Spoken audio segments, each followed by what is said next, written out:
Hey, salut à tous, j'espère que vous allez bien. Bienvenue pour votre 11e vidéo de ce calendrier de l'Avent YouTube. On est actuellement le 11 décembre, il reste 14 jours avant le réveillon, le 24 décembre, la veille de Noël. D'ailleurs, en parlant du réveillon et de cette veille de Noël, est-ce que vous aussi, vous faites un repas de famille?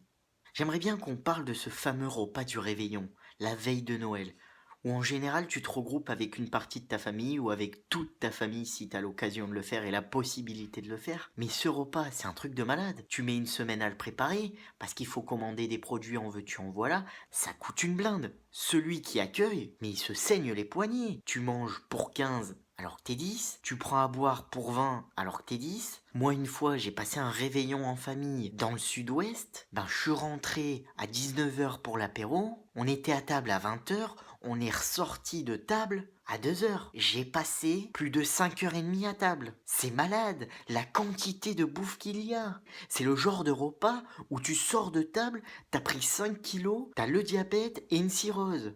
Parce que ça bibine, hein. Ah, ça bibine. Ah faut bien faire couler tout ça. Puis avec un peu de chance, si tu bois trop, t'évacues la moitié. Ah excusez-moi, mais à un moment, hein, c'est physique. À force de bourrer, faut que ça ressorte, d'un moyen ou d'un autre. Et les réveillons de Noël et ces repas de famille, c'est quand même un truc de malade. Moi, quand je vois déjà que je galère à me faire un steak pâte ou des œufs au plat pour moi tout seul, j'imagine, hein, souvent les mamans, les tantes qui organisent ces repas pour 10 personnes. Mais je sais pas comment elles font. Je sais pas comment elles font. C'est très bon en plus. Moi, tous les repas de famille que j'ai fait, c'était excellent. C'est rare que tu dises ah non, c'est dégueulasse. Là, excuse-moi, mais c'est dégueulasse. T'aurais pu t'appliquer. T'aurais pu t'appliquer parce que là, on a fait 500 bornes hein, pour venir manger le réveillon avec vous et tout.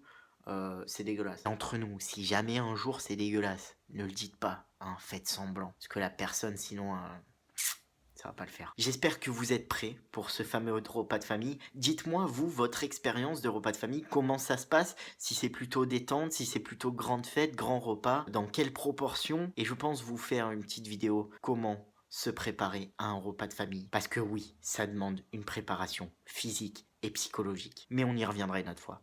Si tu as aimé cette vidéo, lâche un petit pouce bleu. N'hésite pas à partager la vidéo, ça c'est cool. Et abonne-toi. Ah oui, à ce qui paraît, YouTube a fait de la merde au niveau des amendements. Donc quand tu t'abonnes, il faut que tu cliques sur la cloche et que tu mettes notification. Sinon, en fait, tu t'abonnes pas vraiment et je perds des abonnés. Déjà que j'en ai pas beaucoup, ça serait con. À demain!